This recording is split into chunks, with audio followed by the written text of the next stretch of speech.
itu juga kebinasaan, kehancuran dunia wal akhirah terletak di dalam pelanggaran seseorang yang dia lakukan atas terhadap perintah-perintah Allah Subhanahu wa taala. Ayyuhal ibad, jika cahaya tegwa telah menembus batin dan sanubari manusia, maka tidak ada yang dia khawatirkan melainkan adalah bagaimana keadaannya ketika meninggal dunia, bagaimana keadaannya ketika wafat, bagaimana keadaannya ketika berjumpa dengan Allah Subhanahu wa taala. Bukankah kita sering mendengar ayyuhal ibad, ayat Al-Quran dibacakan, kullu nafsin dha'iqatul maut, setiap yang bernyawa pasti akan merasakan kematian. Fa innama tuwaffawna ujurakum yaumal qiyamah, dan hanya saja disempurnakan pahala kalian itu besok di hari kiamat.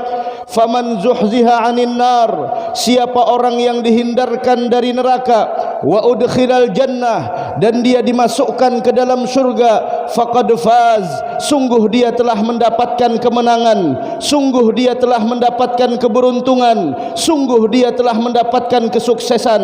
Pernahkah ayat tersebut menembus batin dan sanubari kita ayyuhal ibad, sehingga membuat kita merenung, sehingga membuat kita berpikir bagaimana keadaan kita ketika wafat, bagaimana keadaan kita ketika berjumpa dengan Allah. Apakah kita termasuk orang yang faiz? Apakah kita termasuk orang yang sukses? Apakah kita termasuk orang yang berhasil? Apakah kita termasuk orang yang menang? Apakah kita termasuk orang-orang yang mendapatkan keberuntungan sesuai apa yang dikatakan oleh Allah Subhanahu wa taala di dalam Al-Quran, faman zuhziha 'anil nar wa udkhilal jannata faqad faz, siapa orang yang dihindarkan oleh Allah dari siksa api neraka, dijauhkan dari siksa api neraka, dimasukkan ke dalam surga, faqad faz, sungguh dia telah mendapatkan kesuksesan yang sebenarnya. Wa mal hayatud dunya illa mata'ul ghurur.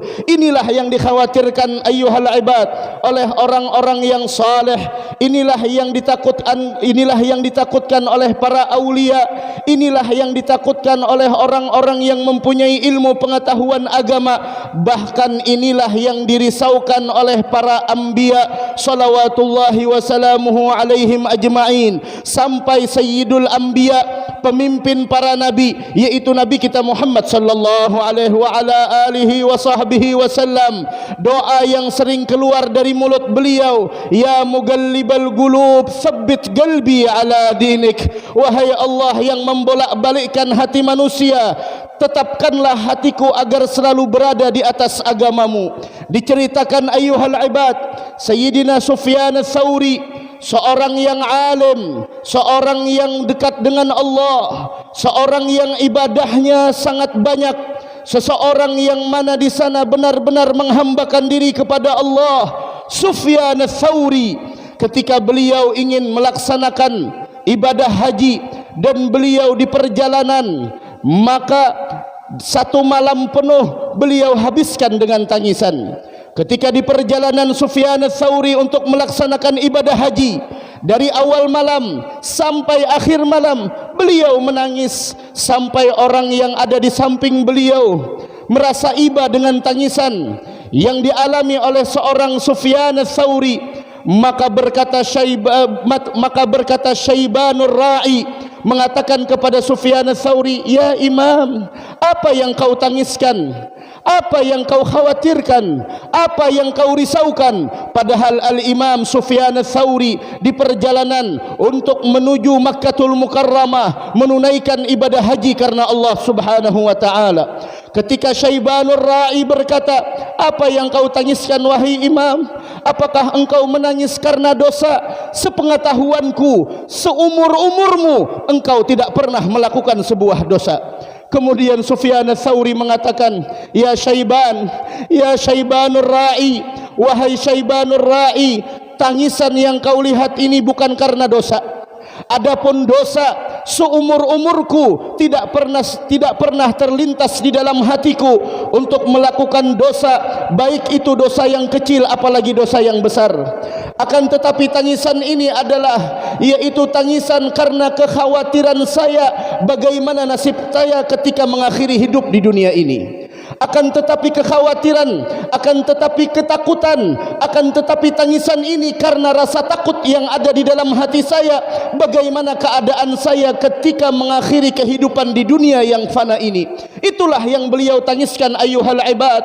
Sekarang tanyakan di dalam diri kita, pernahkah kita merenung? Adakah kita risau? Adakah kita gundah? Adakah kita takut? Bagaimana keadaan kita ketika wafat? Bagaimana keadaan kita ketika meninggal dunia? Apakah kita meninggal dunia dalam keadaan husnul khatimah ataukah sebaliknya? Na'udzubillahi min dzalik. Kemudian Sufyan Ats-Tsauri menyambung pembicaraannya, li'anni ra'aitu syaikhan kabiran, karena saya pernah berjumpa dengan seorang ulama besar yang saya mengambil ilmu darinya. Dia menyebarkan ilmu selama 40 tahun. Bahkan dia pernah berjiran dengan Baitullahil Haram selama 2 tahun. Dan orang lain mengambil keberkahannya. Bahkan hujan pun diturunkan dengan keberkahan doanya. Namun ketika beliau meninggal dunia, tahawwala wajhuhu 'anil qiblah, wajahnya berpaling dari kiblat, wa mata 'ala syirki kafiran, dan dia meninggal dalam keadaan syirik, dan dia meninggal dalam keadaan kafir. Itulah yang saya khawatirkan wahai Syaiban, itulah yang saya takutkan bagaimana keadaan saya ketika meninggal dunia. Inilah ayuhal ibad, ketika cahaya taqwa telah ada di dalam hati dan sanubari seseorang, tidak ada yang dia risaukan urusan dunia, tidak ada yang dia khawatirkan urusan yang fana, tidak ada yang dia sedihkan urusan sementara, tapi yang dia khawatirkan bagaimana keadaannya ketika hembusan nafas terakhir di dunia ini. Dari karenanya, di antara penyebab seseorang wafat dalam keadaan su'ul khatimah, yang pertama adalah at-tahawun bis salawatil khams, yaitu mereka yang meremehkan tentang solat 5 waktu yang diwajibkan oleh Allah. Kemudian di antara pekerjaan yang mengakibatkan seseorang wafat dalam keadaan su'ul khatimah, yang kedua adalah al-mudminul khamr, yaitu orang-orang yang tidak pernah lepas dengan mabuk-mabukan, dengan apapun itu, baik dengan minum-minuman keras ataupun dengan obat-obatan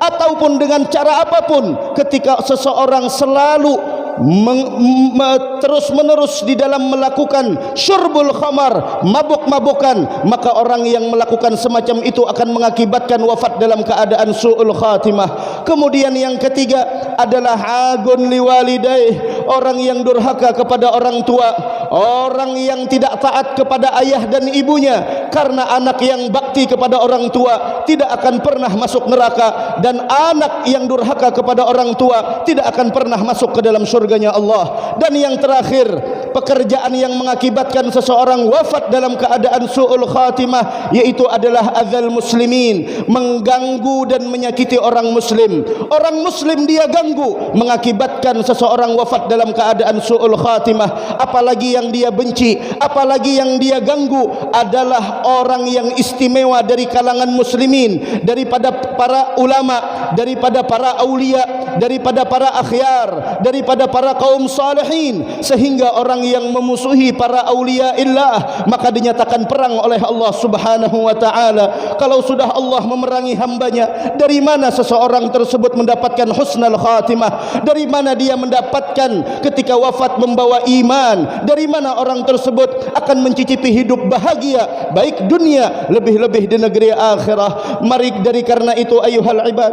di perkumpulan yang mulia ini, di dalam perkumpulan yang sangat agung ini, kita meminta kepada Allah semoga kita diwafatkan dalam keadaan husnul khatimah. Mudah-mudahan kita hidup